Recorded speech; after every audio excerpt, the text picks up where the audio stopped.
మన ప్రభువును రక్షకుడు అయిన యేసుక్రీస్తు వారి అతి శ్రేష్టమైన దివ్యనామమున మీ అందరికీ ఉదయకాలము సర్వశుభములు సర్వదీవెనలు దేవదేవుడు అనుగ్రహించునుగాక.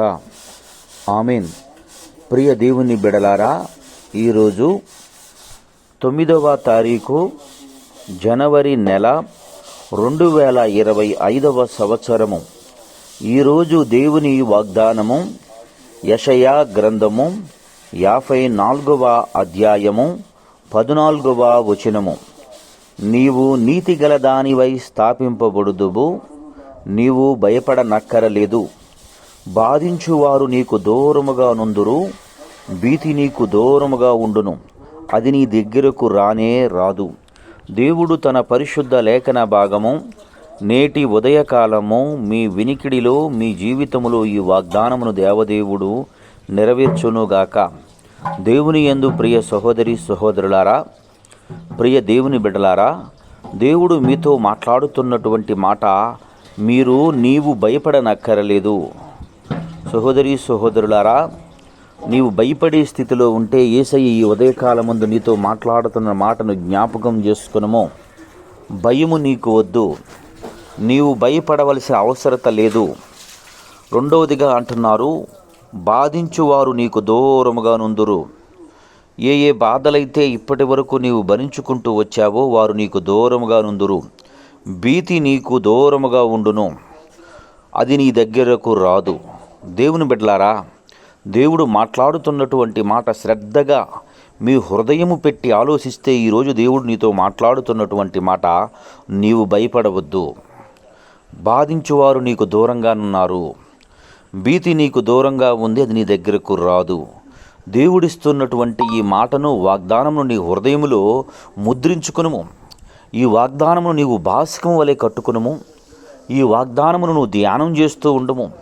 ఈ వాగ్దానము నీ హృదయములో తలంచుకునుము. సహోదరి సహోదరులారా, దేవుడు చెబుతున్నటువంటి మాట సత్యమైనది, యథార్థమైనదని విషయాన్ని నీవు విశ్వసించగలిగితే నీ విశ్వాసం నిన్ను రక్షించును, నీ విశ్వాసం నిన్ను నడిపించును. ఒకవేళ నీ పరిస్థితుల రీత్యా ఆల్రెడీ నిన్ను చుట్టముట్టి ఉన్నారేమో, నీ పరిస్థితులు, ఆర్థిక పరిస్థితులు అర్థం కానటువంటి రీతిలో ఈఎంఐలు చుట్టముట్టి ఈ మాసమంతయు నిన్ను చుట్టముట్టి ఉన్నాయేమో, నా దేవుడు చెబుతున్నటువంటి మాట, జనులు గుంపు కూడినను వారు నా వలన కూడరు. ఒకవేళ వచ్చిన సమస్యలన్నీ కూడా అవి నా వల్ల రాదు. అది ఎలా అంటే, శీతాకాలంలో పడే వర్షము వానాకాలపు వర్షం లాంటిది కాదు. వేసవి కాలంలో పడే వర్షము వర్షాకాలంలో పడే వర్షం వంటిది కాదు. నీళ్లు పడినా భూమి ఇంకేసుకుని క్షణాల్లో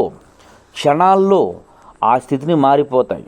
గతకాలపు జ్ఞాపకాలు, గతకాలపు భయాలు, గతకాలపు బలహీనులు తలంచుకొనుచు నీవు భయపడిపోతున్నావేమో. నా దేవుడు అంటున్నాడు, నీవు దేవునికి వ్యతిరేకముగా, దేవునికి అవిధేయుడై అవిధేయురాయలే బ్రతికినప్పుడు కలిగినటువంటి శ్రమలు నువ్వు కలుగుతాయో అనుకుంటున్నావేమో. అవి నా వలన వాళ్ళు రాలేదు, నా వలన రాలేదు. అప్పుడు నువ్వు విరోధంగా నడిచావు గనక నేను నీకు తోడుగా లేను గనక వచ్చాయి. నేను వదిలివేశాను వాటిని నేను పట్టించుకోలేదు, వాటి గురించి నాకు తెలియదు, అది నాకు అనవసరమైందని వదిలివేశాను. కానీ ఇప్పుడు నేను పట్టించుకున్నాను. నేను నీ చుట్టూ నీకు బార్డర్ గీశాను, నీకు తోడుగా ఉన్నాను. నేను కాచువాడిని కొనుక్కును, నిద్రపోను. ఇదిగో నా చేతుల మీద చూడు, నేను చెక్కుకుని ఉన్నాను, నా ప్రాకారమును ఎదుటున్నదని దేవుడు చెబుతున్నాడు. జనులు గుంపు కూడి నీ మీదకు వచ్చిన వాళ్ళు నా వలన కూడరు, నీకు విరోధముగా కూడువారు నీ పక్షం వారగుదురు.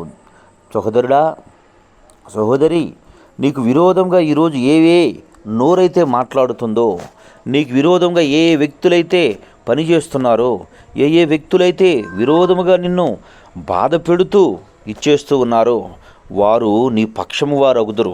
నువ్వు భయపడవలసిన పని లేదు. వారు నీకు బాధించే వారు నీకు దూరంగా ఉన్నారు. నిన్ను తృణీకరించిన నోరే నిన్ను గణపరచును. నిన్ను తృణీకరించినటువంటి నోరే నిన్ను తక్కువ చేసి మాట్లాడినటువంటి నోరే నీ ముందు కనపరచును, నువ్వు లేనప్పుడు కనపరచును. నిన్ను గొప్ప స్థితిలో నీ గురించి గొప్ప విషయాలను తెలియజేశాను. దేవుడు అంటున్నాడు, ఒకవేళ నా బిడ్డల పరిస్థితి ఎలా ఉంటుందో, నా కుటుంబ పరిస్థితి ఎలా ఉంటుందో, ఏమైపోతానో, ఎలా ఉంటానని కృంగిపోతున్నావేమో, దేవుడు అంటున్నటువంటి మాట, నీ పిల్లలందరూ యెహోవా చేత ఉపదేశం నొందుదురు, నీ పిల్లలకు అధిక విశ్రాంతి కలుగును. నువ్వు ఎదుర్కొన్న ఏ ఇబ్బంది, ఏ శ్రమ, ఏ కష్టము, ఏ కన్నీళ్ళు, ఏ మానసిక ఒత్తిడులు, కురుంగుదలలో వారు కొందవు. ఎందుకనంటే వారు ఉపదేశము నా చేత పొందుతూ ఉన్నారు. వారు నా చేత ఉపదేశం పొందుతున్నారు. బాధపడవలసిన పని లేదు. నీ బిడ్డల విషయమై నువ్వు కృంగిపోవలసిన పని లేదు. వాళ్ళ భవిష్యత్తు ఎలా ఉంటుందో, వారి జీవిత గమ్యం ఎలా ఉంటుందో, వారు ఎటువంటి స్థితిలో, వారి జీవితం ఎలా, వారి యొక్క స్థితిని ఎలా ఇచ్చేయాలి, వారి చదువుల విషయంలో ఎలా నడిపించాలి, వారి ఉద్యోగాల్లో ఎలా బ్రతుకుతారని నువ్వు భయపడవలసిన అవసరం లేదు. నీ పిల్లలందరూ యెహోవా చేత ఉపదేశం నొందుదురు. ఒక్క బిడ్డ కాదు, ఇద్దరు బిడ్డలు కాదు, నీకు ఎంతమంది బిడ్డలైతే ఉన్నారో ఆ బిడ్డలందరూ కూడా దేవుని మాట వింటారు. యెహోవా చేత ఉపదేశం నొందుదురు, నీ పిల్లలకు అధిక విశ్రాంతి కలుగును.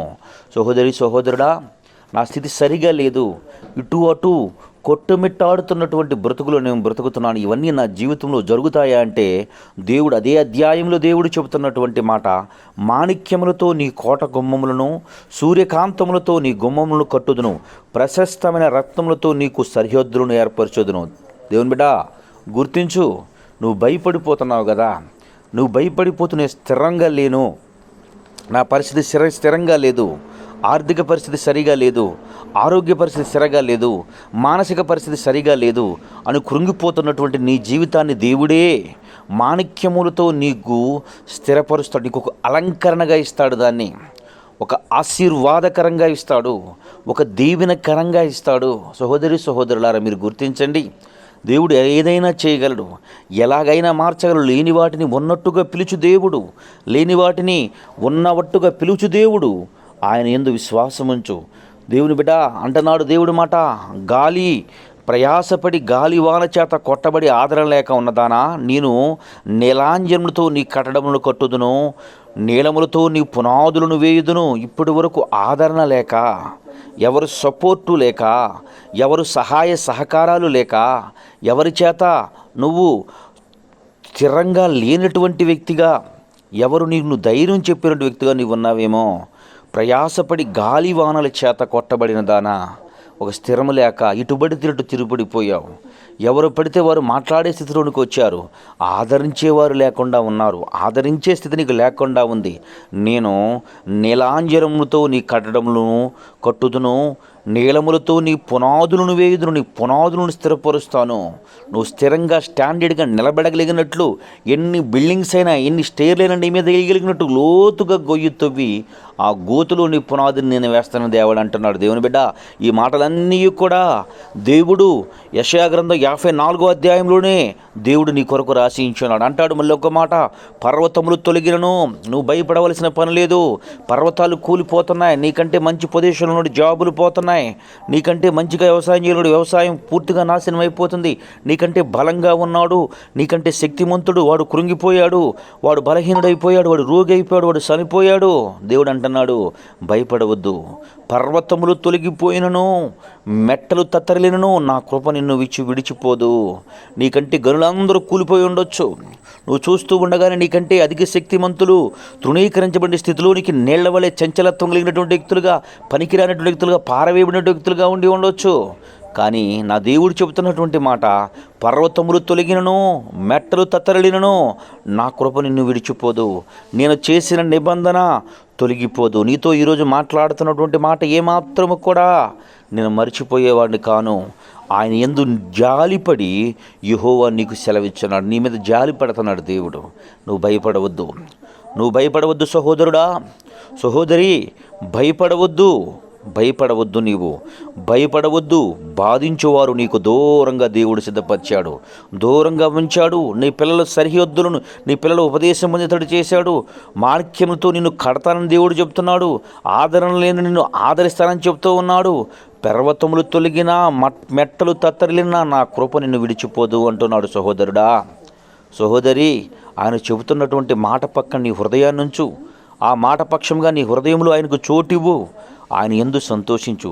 ఆయన యందు సంతోషించే వ్యక్తిగా నీవు జీవించిన ఎడలా ఆయన నమ్ముకున్న ఏ వ్యక్తిని వదిలిపెట్టువాడు కాదు, ఆయన విడుచువాడు కాదు. ఆయన నిన్ను నన్ను ప్రేమిస్తున్నాడన్న విషయాన్ని జ్ఞాపకం చేసుకో. ప్రతి ఉదయము గుమ్మముల యొద్ద ఆయన వాగ్దానము కొరకు ఎదురుచూడు. ప్రతి ఉదయము ఆయన మాట కొరకు ఎదురు చూసే వ్యక్తిగా నీవు బ్రతకాలి. ఆయన యందు సంతోషించాలి. నీ జీవితంలో ఈ వాగ్దానము ధైర్యాన్ని, విశ్వాసాన్ని, విధేయతను విచ్చి నువ్వు ఉన్నతమైన స్థితిలోనికి దేవుడు నిలబెట్టి సంతోషపరచు కృప దేవుడు మీకు అనుగ్రహించునుగాక. ఆమేన్. తండ్రి, నీకు వందనాలు, స్తోత్రములయ్యా. ఎత్తబడ్డ వాక్యం బిడ్డల హృదయాల్లో నీరు కట్టి ఫలింప చేయండి. వాక్యానుసారంగా జీవించే స్థితి కృప దయచేసి నడిపించి నీ ఆత్మచేత బలపరచమని యేసయ్య నామం పేరటి ప్రార్థన చేస్తున్నాను మా పరమ తండ్రి. ఆమేన్. మన తండ్రి అయిన దేవుని ప్రేమయు, కుమారుడైన యేసుక్రీస్తు వారి కృపయు, పరిశుద్ధాత్మ తండ్రి అన్యోన్య సావాసము ఇప్పుడును ఎల్లప్పుడూ ఆ సన్నిధితో సదాకాలం తోడై ఉండి వెంబడించి నడిపించునుగాక. ఆమేన్. దేవదేవుడు మిమ్ము దీవించి ఆశీర్వదించునుగాక.